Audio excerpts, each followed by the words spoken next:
Je reprends donc d'abord la question de la religion. Problème, l'Asie, la Chine et l'Inde n'ont pas eu besoin du christianisme et de l'islam pour être là où ils sont. D'où vient-il que les Africains soient accrochés au christianisme et à l'islam pour s'en sortir? Le juif est juif, l'arabe est arabe. Vous entendez l'Europe chrétienne? Elle ne veut pas se faire avec l'islam.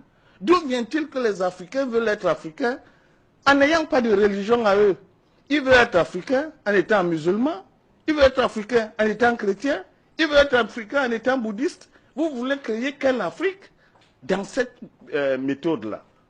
Donc vous comprenez très bien qu'il faut savoir ce que c'est que la religion.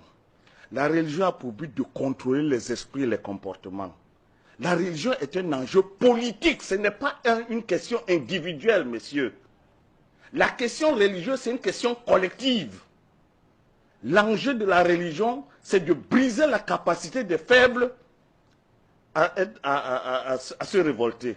Et pendant ce temps, cette même religion n'empêche pas les puissants de continuer à être puissants. Conséquence, si vous êtes dans cette religion, vous êtes perdu. Qui plus est, ces religions sont des prétentions. Vous avez écouté tout à l'heure notre ami Balok. C'est une hérésie de dire que Jésus va vous sauver ou Mahomet. D'abord, Jésus et Mahomet doivent être aux arrêts. Pourquoi aux arrêts? Voilà des personnes qui ont la prétention d'avoir eu Dieu en esprit et qui ont organisé des religions qui ont conduit au génocide, qui payent la facture. C'est eux ou c'est Dieu qui les a envoyés? Auquel cas, si c'est Dieu, eh bien que Dieu, on va l'interroger.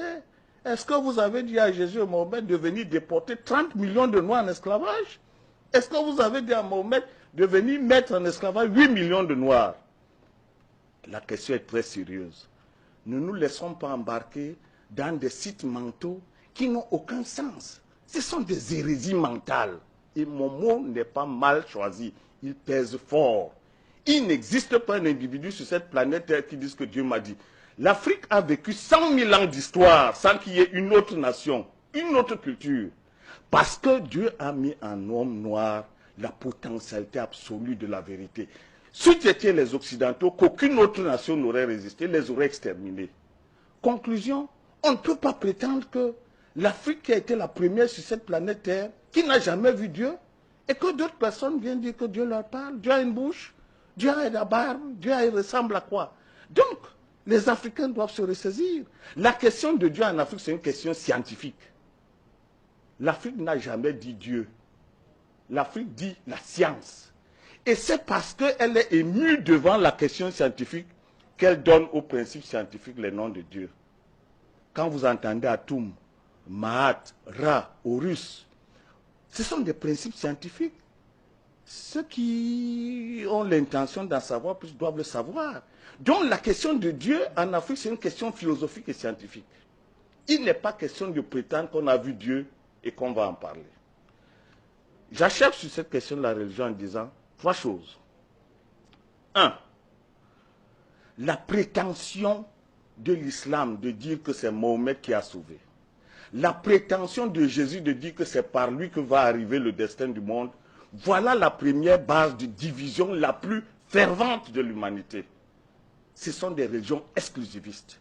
Le seul fait que chacun prétende que tu ne passes pas par moi, tu ne vas pas voir Dieu, tu es perdu. Et vos mamans, vous les laissez à qui? Si le salut est individuel, votre famille, vous la donnez à qui? Vous partez seul, vous laissez les autres? Vous comprenez donc que la question de Jésus et de Mahomet, c'est une question anthropologique. C'est le sens individualiste de l'histoire de l'humanité proposé par l'Occident, qui n'est pas un sens africain. Dire que vous allez avoir votre salut par Jésus ou Mahomet, c'est une faute en Afrique. Vous ne pouvez pas laisser votre père et vos cousins. Vous ne pouvez pas. Si vous le faites, vous n'êtes plus africain.